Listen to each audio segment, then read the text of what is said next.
নমস্কার প্রিয় বন্ধু, রান্নাঘরে আপনাদের সবাইকে স্বাগত।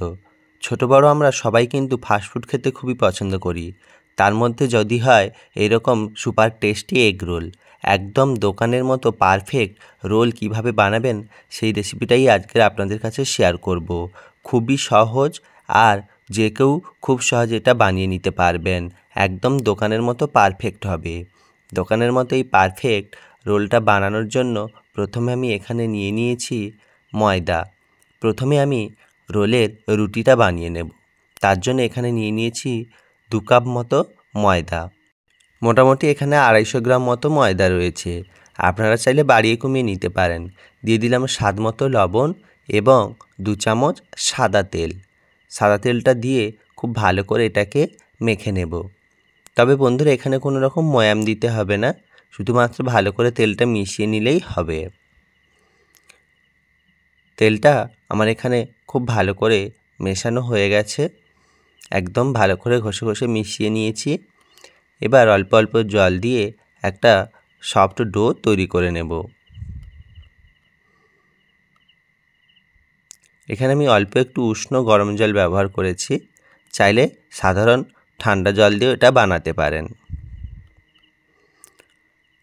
দেখুন, আমার ডোটা কিন্তু একদম মাখা হয়ে গেছে। এবার এটাকে 5 মিনিট মতো একটু রেস্টে রেখে দেব। একদম এরকম নরম করেই মাখতে হবে। 5 মিনিট হয়ে গেছে। এবার আমি রুটির জন্য লেচি কেটে নিচ্ছি। এরকম মাপেরই লেচি কেটে নিলাম।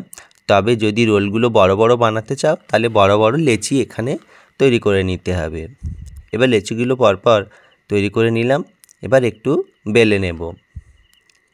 ভালো করে এইভাবে একটু বড় বড় করেই বেলে নিচ্ছি। দেখুন, আমার কিন্তু বেলা হয়ে গেছে। এবার রুটিগুলো আমি সেঁকে নেব। তবে এখানে কোনো রকম কিন্তু তেল ব্যবহার না করেই রুটিগুলো সেঁকতে হবে। অল্প আঁচে কোনো রকম লাল করে রুটিগুলো ভাজা যাবে না, এরকম হালকা করে সেঁকে নিতে হবে। আমি পরপর সমস্ত রুটিগুলো সেঁকে নিচ্ছি। বন্ধুরা, এখানে লক্ষ্য রাখতে হবে রুটিগুলো যাতে কোনোভাবেই ফুলে না ওঠে। দেখুন, আমার রুটিগুলো সেঁকা হয়ে গেছে। এবার ওই তাওয়াতে দিয়ে দিলাম 2 চামচ সাদা তেল। এবার দিয়ে দিলাম একটা ডিম। ভালো করে লবণ ও গোলমরিচ দিয়ে আমি ফেটিয়ে নিয়েছি, সেটা দিয়ে দিলাম। এবার ওর ওপরেই আগে থেকে সেঁকে রাখা একটা রুটি দিয়ে দিলাম। দিয়ে এভাবে ডিমটার ওপরে একটু চেপে দিলাম যাতে রুটির সঙ্গে ডিমটা খুব ভালোভাবে লেগে যায়। দিয়ে এটাকে উল্টে পাল্টে একদম লাল করে ভেজে নেব। এই রুটি আর ডিমটা যত সুন্দর ভাজা হবে রোলটা খেতে তত ক্রিস্পি হবে। দেখুন, একদম সুন্দর করে এরকম মচমচে করেই ভেজে নিতে হবে।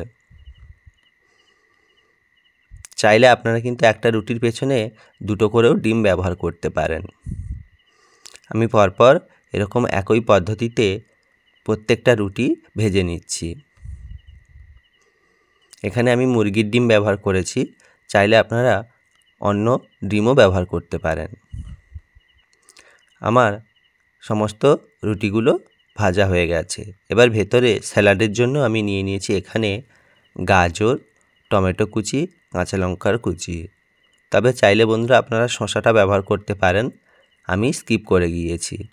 এবার দিয়ে দিলাম পরিমাণ মতো পেঁয়াজের কুচি, অল্প একটু চাট মশলা এবং 1 চামচ গোলমরিচের গুঁড়ো। সমস্ত উপকরণগুলো খুব ভালো করে একটু মিশিয়ে নিচ্ছি। আমার মেশানো হয়ে গেছে। এবার আমি রোলটা তৈরি করে নেব। এখানে অল্প একটা সাদা কাগজ নিয়েছি, একদম দোকানের মতো দেখতে হওয়ার জন্য। এবার আগে থেকে ভেজে রাখা রুটির মধ্যে আমি স্যালাডগুলো দিয়ে দেব। আমি অল্প অল্প স্যালাড দিয়ে দিলাম। এবার এর মধ্যে দিয়ে দেব সস। এখানে প্রথমে 1 চামচ গ্রিন চিলি সসটা আমি দিয়ে দিলাম। এবার দিয়ে দেব 1 চামচ টমেটো সস। দেওয়ার পরে এবার এটাকে আমি মুড়ে নিচ্ছি। দেখুন বন্ধুরা, এভাবে প্রথমে পেছন দিকটা একটু মুড়ে নিলাম, দিয়ে সাইড থেকে একদম রোলের মতো করেই এটাকে মুড়ে নেব।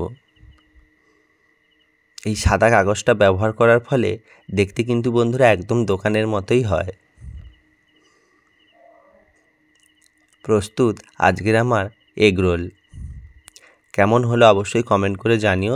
আর যারা এই রেসিপিটা ফলো করে বানাবে অবশ্যই বলো যে পারফেক্ট হয়েছে কি না।